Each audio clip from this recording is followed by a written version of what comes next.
Friends, మీ ఇంట్లో power bill ఎందుకు ఎక్కువ వస్తుందో గమనించారా? ఈ మధ్యకాలంలో టెక్నాలజీ మనకు చాలా దగ్గరైంది అండ్ మనం వాడే electronic devices and electrical appliances కూడా పెరిగిపోయాయి. కానీ విచిత్రం ఏంటంటే మనకు చాలా వరకు ఏ డివైస్ ఎంత పవర్ కన్జ్యూమ్ చేస్తుందో చాలామందికి ఐడియా ఉండదు. వీటిని కనుక మనం ట్రాక్ చేసినట్లయితే ఏ డివైస్ పవర్ ఎక్కువ కన్జ్యూమ్ చేస్తున్నాయో ఐడెంటిఫై చేసినట్లయితే మనం కొంతవరకు ఈ వేస్ట్ ఎనర్జీని సేవ్ చేయొచ్చు. సో వీటిని ట్రాక్ చేయడం ఎలా, ఏ డివైస్ యూస్ చేయాలో మనం ఇప్పుడు చూద్దాం.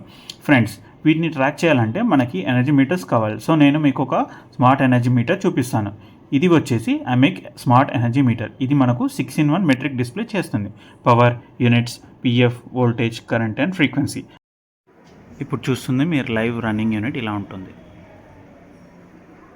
పవర్ బేసికలీ ఈ మెట్రిక్ ద్వారా ఇంటి లోడ్ మొత్తం తెలుసుకోవచ్చు. అంటే మీ రన్నింగ్ లోడ్, మీరు ఇండివిజువల్ డివైస్ పవర్ కూడా తెలుసుకోవచ్చు. ఓన్లీ ఆ డివైస్ మట్టుకు ఆన్ చేసి చెక్ చేసుకుంటే సరిపోతుంది.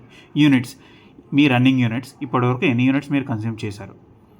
పిఎఫ్ పవర్ ఫ్యాక్టర్, ఇది basically it's a correction factor. Voltage టిపికల్గా మనకి 230 to 250 volts ఉంటుంది గ్రిడ్ వోల్టేజ్. ఒకవేళ మనం ఇన్వర్టర్ యూస్ చేసినట్లయితే ఇది మన కంట్రోల్లో ఉంటుంది, అంటే మనం సెట్ చేసుకోవచ్చు. Current depending on the loads, frequency and standard 50 Hz. Friends, ఒకవేళ మీరు ఆఫ్ గ్రిడ్ సోలార్కి వెళ్తున్నట్లయితే ఈ ఎనర్జీ మీటర్స్ చాలా వరకు యూజ్ అవుతాయి. Okay friends, please subscribe and stay tuned for more updates on power usage. Thank you friends.